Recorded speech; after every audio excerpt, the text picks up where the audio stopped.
আপনারা তো সবাই দেখেছেন এবং দেখছেনও রিনাস রেসিপি, আমার ইউটিউব চ্যানেল। আজকে আমি শশার তরকারি রান্না করব একটু অন্যরকমভাবে, সেটাই দেখাবো। কড়াইটা গরম হচ্ছে, এবার তেল দেব।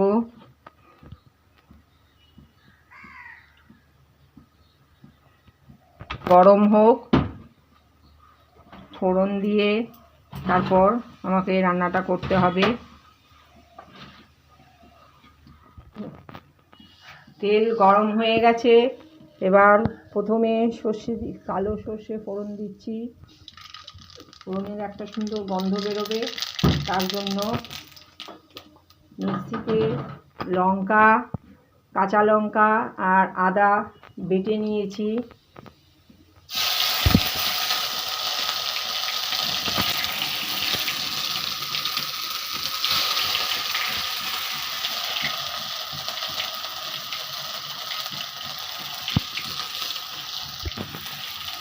টমেটো কুচি করে রেখেছিলাম, সেটা দিলাম।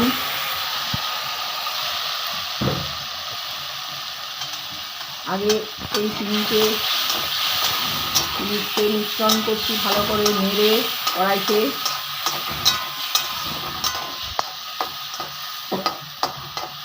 জিনিসকে ভালো করে তিনটে জিনিসকে ভালো করে কড়াইতে নাড়াচাড়া দিয়ে মিশ্রণ করছি।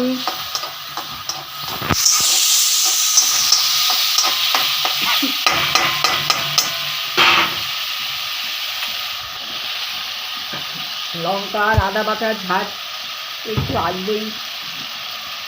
4টে বড় বড় তেজপাতা দিলাম।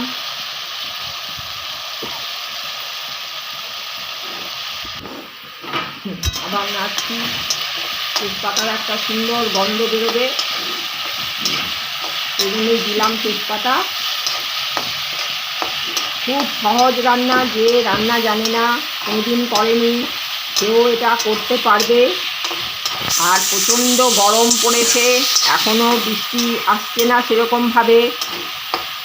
এবারে গরমে শশার তরকারি ভীষণভাবেই উপকারী। আর কাঁচা শশা অনেকেই সহ্য করতে পারেন না, অনেকের গ্যাস অম্বলের ধাত থাকে। রান্না করে নিলে ভাতের সাথে গরম গরম খেতে ভীষণই ভালো লাগবে, ভীষণই সুস্বাদু। শশার তরকারি সিম্পল রান্না, আপনারা দেখলেই বুঝতে পারবেন এই রান্নাটা করতে কোনো কষ্টই নেই। শশা আগেই কেটে রেখেছিলাম ছোটো ছোটো করে, বেশি বড় বড় করেও নয়, ছোট ছোট করে কেটে রেখেছিলাম।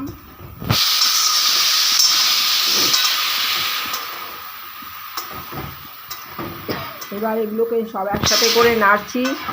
তারপর হলুদ দেব, নুন দেব আর জিরার গুঁড়ো দেব।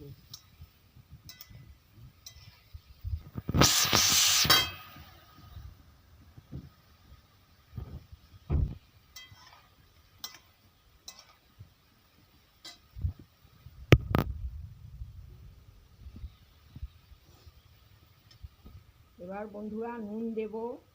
আমার হাতে যে চামচটা দেখছেন ভীষণই ছোট, তাই আপনাদের মনে হবে যে আমি অনেকবার বোধহয় নুন দিচ্ছি, কিন্তু আমি মাপ দিয়েই নুন দিচ্ছি, পরিমাণ মতো, টেস্ট অনুযায়ী। এই ছোটো চামচের 5-6 চামচ চিনি দিলাম। প্লাস্টিকের ছোট চামচ, ভীষণই ছোট। নুনটা যে যার স্বাদ মতো খান, চিনি নুন এগুলো যার যার জিভের টেস্ট অনুযায়ী দিতে হয়। কেউ নুন ভীষণই কম খান, কেউ নুন পরিমাণ মতো খান, কেউ আবার নুন একটু বেশি খান, সামান্য। আমি পরিমাণ মতোই দিচ্ছি, কমও নয় বেশিও নয়, আমার আন্দাজ মতো আমি দেখে করছি।